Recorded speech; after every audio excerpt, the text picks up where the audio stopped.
Hi, my name is Amanda Vaughn. I live in Cecil County, and I own a business in Harford County.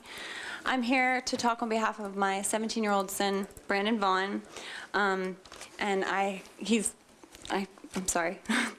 Okay. Brandon has always been an amazingly unique kid.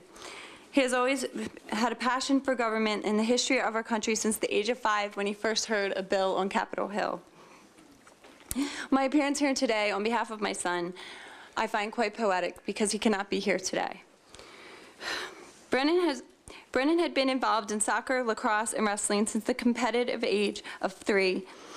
He loved spending much of his time volunteering for many political campaigns, reading and following the polls. When he wasn't going door to door handing out flyers for the candidate he was supporting, he was outside fishing and metal detecting for long forgotten parts of history. Brandon has often been described as a stoic young man.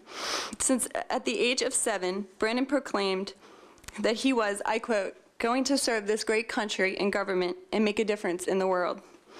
At the age of 15, Brandon, a varsity athlete on his high school soccer and lacrosse team, began complaining and feeling very tired, as well as pain and weakness in his legs.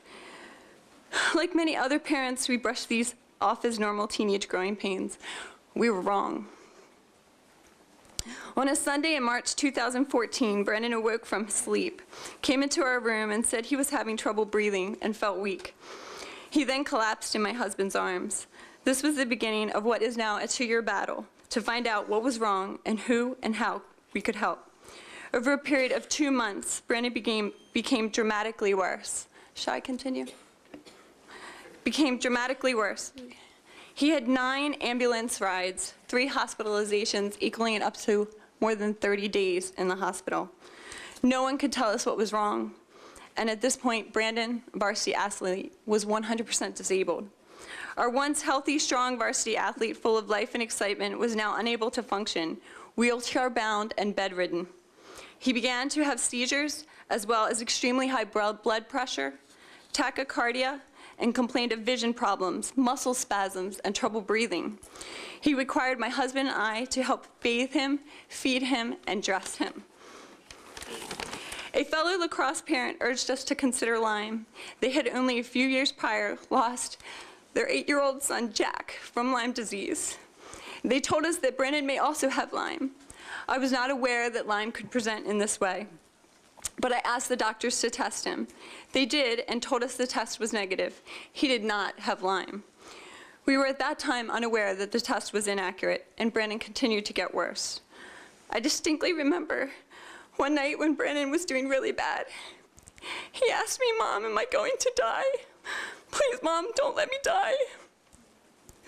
I looked in his face with his head in my lap and promised him that I would not let him die.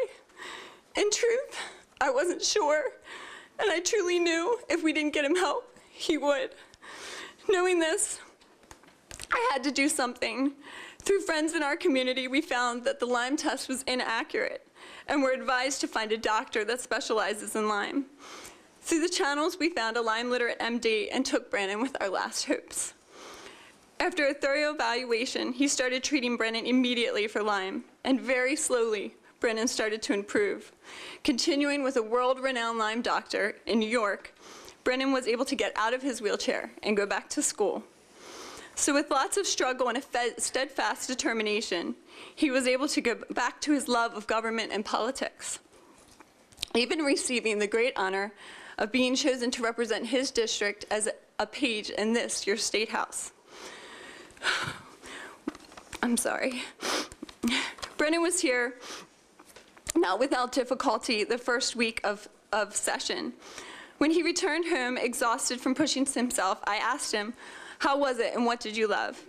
He said, "I just loved being on the floor." Brandon was supposed to be here last week for his 2nd week as a page. Unfortunately, Brandon suffered a setback and he was too sick to attend and is still too sick to be here today.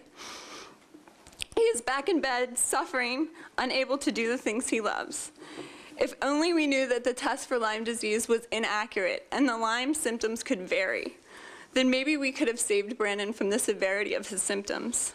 Unfortunately, for Brandon and our family, it's too late. But it's not too late for you, your family, your loved ones, and your neighbors. Okay, thank you very much. Thank you. Thank you. Please vote.